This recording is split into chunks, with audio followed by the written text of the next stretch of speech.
किन आए आयो चामुण्डा देवी कहाँ छ चामुण्डा देवी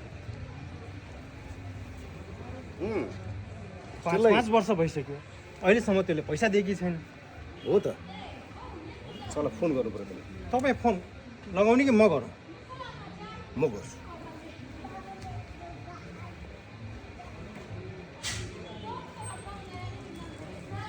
त्यही बस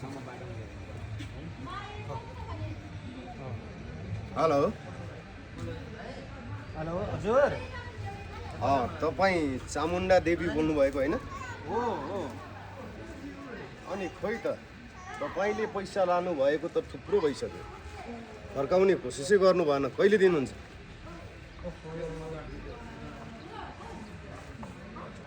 के थियो सर हुन्छ ठिक छ